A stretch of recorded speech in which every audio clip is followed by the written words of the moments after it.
மாநிலங்களின் உரிமை என்பது இந்திய அரசியலமைப்பு சாசனம் பாதுகாத்து கொண்டிருக்கிற பன்முகத்தன்மையை பாதுகாக்கிற நோக்கத்தை அடிப்படையாக கொண்டது.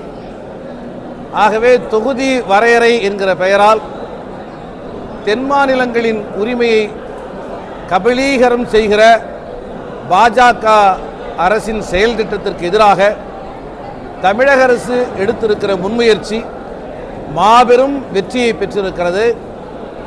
தென் மாநில முதல்வர்கள் மாத்திரமல்ல, இந்தியாவின் பெரும்பகுதி ஜனநாயக சக்திகளின் கவனத்தை அது ஈர்த்திருக்கிறது.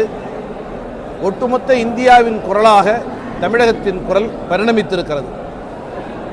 இதை கொச்சைப்படுத்துகிற முயற்சியில் பாஜக ஈடுபடுவது கண்டிக்கத்தகுந்தது. இந்தியாவை பொறுத்தவரையில் தொகுதி மறுவரையறை என்கிற புள்ளியை மாத்திரமில்லாமல் ஒட்டுமொத்த தேர்தல் சீர்திருத்தம் குறித்தும் ஜனநாயக சக்திகள் கவனம் கொள்ள வேண்டும். குறிப்பாக அரசமைப்பு சாசனம் உருவான காலத்திலிருந்து இன்று வரை விவாதிக்கப்படுகிற விகிதாச்சார தேர்தல் முறை குறித்தும் விவாதிக்க வேண்டியது அவசியமானது என்பதை விடுதலை சிறுத்தைகள் கட்சி சுட்டிக்காட்ட கடமைப்பட்டிருக்கிறோம்.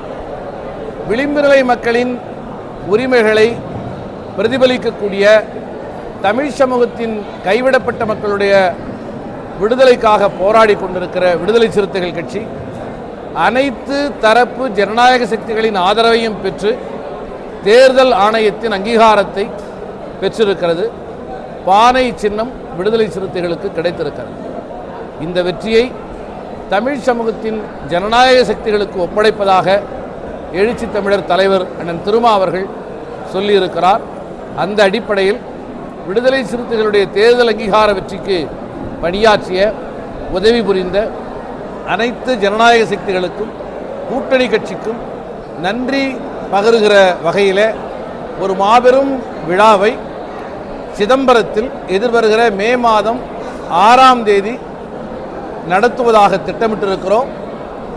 திராவிட முன்னேற்றக் கழகத்தினுடைய மாவட்ட அமைச்சர் மாண்புமிகு அண்ணன் MRK அவர்களையும் மரியாதைக்குரிய அண்ணன் SS சிவசங்கரன் அவர்களையும் அழைக்க திட்டமிட்டிருக்கிறோம். அனைத்து தோழமை கட்சிகளுடைய முன்னணி தலைவர்களும் இந்த வெற்றி விழாவிலே கலந்து கொள்வார்கள். கடந்த கால உரிமை போராட்டங்களில் கலந்து கொண்டு உயிரிழந்த தியாகிகளுக்கு விருதளிப்பது, சிறை சென்றவர்களுக்கு விருதளிப்பது, சமத்துவத்திற்காக பாடாற்றிய சாதியை கடந்த தலித்தல்லாத சமூகங்களை சார்ந்த ஜனநாயக சக்திகளுக்கு விருதளிப்பது என பன்முகத்தன்மையோடு இந்த விழா நடைபெறும். அதற்கான ஆலோசனை கூட்டம் கடலூர், பெரம்பலூர், அரியலூர் ஆகிய மாவட்ட நிர்வாகிகளை கொண்டு இன்று சிதம்பரத்தில் நடைபெற்று கொண்டிருக்கிறது. இந்த விழா மிகச் சிறப்பான முறையில் நடைபெறுவதற்கான செயற்பணிகளை திட்டமிட்டிருக்கிறோம். போராடுகிற அமைப்புகளின் போராட்ட நியாயங்களை அங்கீகரிப்பது என்பது அரசின் கொள்கையோடு தொடர்புடையது. ஆனால் போராட்டத்தை வெளிப்படுத்துகிற நடைமுறை, அந்த நடைமுறை சட்டம் ஒழுங்கு சிக்கலை ஏற்படுத்துமானால் அது குறித்து காவல்துறை முடிவெடுக்கிறது. ஆகவே போராட்டத்தின் நியாயத்தை அரசு எவ்வாறு கண்காணிக்கிறது, கவனிக்கிறது, கவனம் கொள்கிறது என்பது அரசியல் ரீதியான கருத்து. போராட்ட நடைமுறைகள் அது சட்டம் ஒழுங்கு சிக்கலாக மாறுகிற போது காவல்துறை நடவடிக்கை எடுப்பதை அரசின் மீதான விமர்சனமாக மாற்றுவது ஏற்புடையதல்ல என விடுதலை சிறுத்தைகள் சார்பில் சொல்ல கடமைப்பட்டிருக்கிறோம். நாங்களே ஒரு போராட்டம் நடத்தினால் கூட குறிப்பிட்ட நேரத்தை கடந்து அந்த போராட்டம் நீளுமானால் காவல்துறை அதிகாரிகள் அதை தடுப்பதும், ஆளும் கட்சியை சார்ந்தவர்களே ஒருவேளை அத்துமீறி போராட்டத்தை நடத்தினால் அந்த நேரத்தில் சட்டம் ஒழுங்கை பாதுகாப்பதும் காவல்துறையின் கடமையாக இருக்கிறது. பாஜக தமிழ்நாட்டின் மீது ஒரு பண்பாட்டு படையெடுப்பை நடத்தி கொண்டிருக்கிறது. தமிழ்நாட்டின் மீது ஒரு பொருளாதார புறக்கணிப்பை தொடர்ந்து நிகழ்த்தி கொண்டிருக்கிறது. இத்தகைய நெருக்கடிகளை கடந்து பல்வேறு இடங்களில் கடன் வாங்கியாவது மக்கள் நலத் திட்டங்களை மிகச்சிறப்பான முறையிலே தமிழக அரசு இன்று செயல்படுத்தி கொண்டிருக்கிறது.